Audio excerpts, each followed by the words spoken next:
Hey, welcome back to Faith in Action, a journey of transformation. If this is your first time here, I'm so glad you're joining us.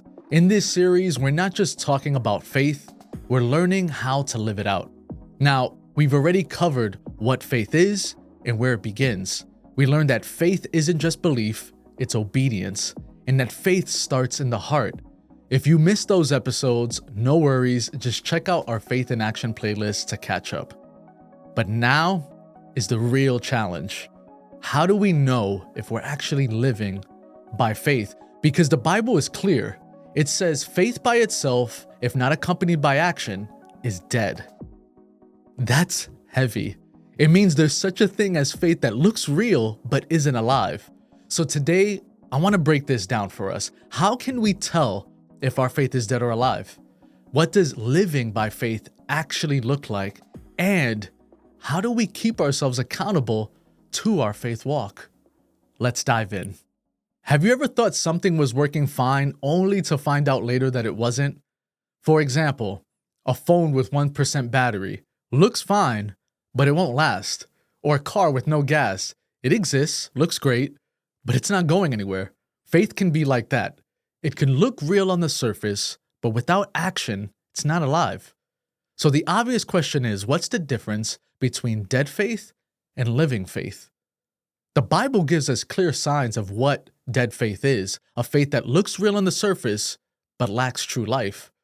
In Matthew 7:21, Jesus makes it clear that not everyone who calls him Lord will enter the kingdom of God, but only those who do the will of the Father. Notice how it says, do the will of the Father. You see, dead faith is all talk but no action. It acknowledges God, but it never truly submits to him or obeys his word. But the Bible also reveals what living faith looks like. Faith that's active, growing, and producing real change. In Matthew 7:16, Jesus also said, "You will know them by their fruits."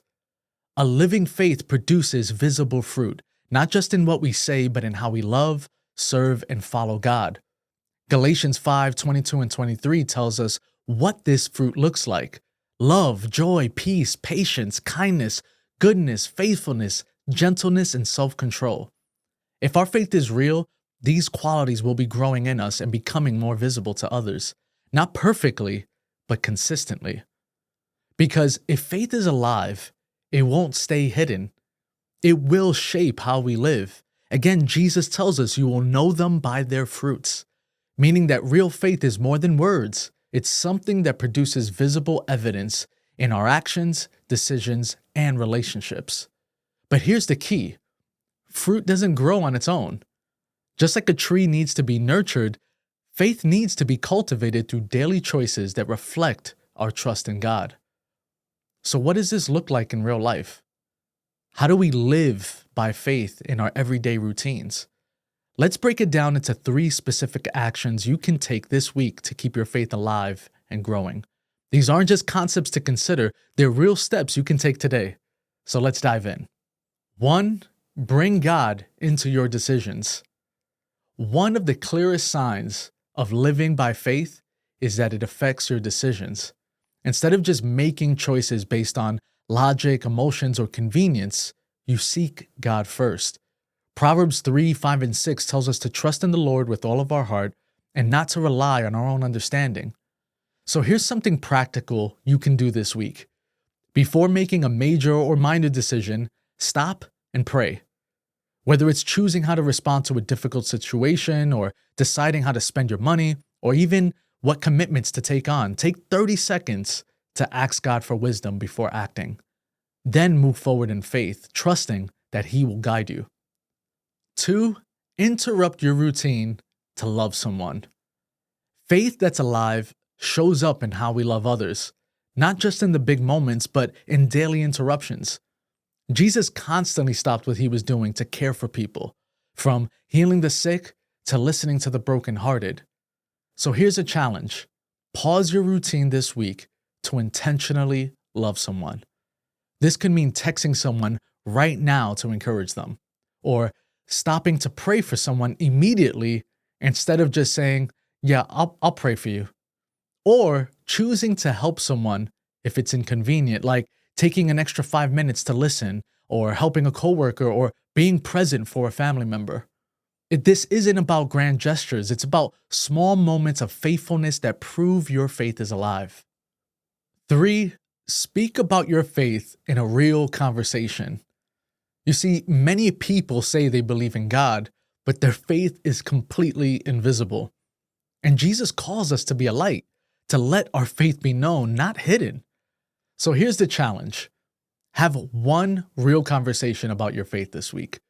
This doesn't mean forcing a debate or preaching a sermon.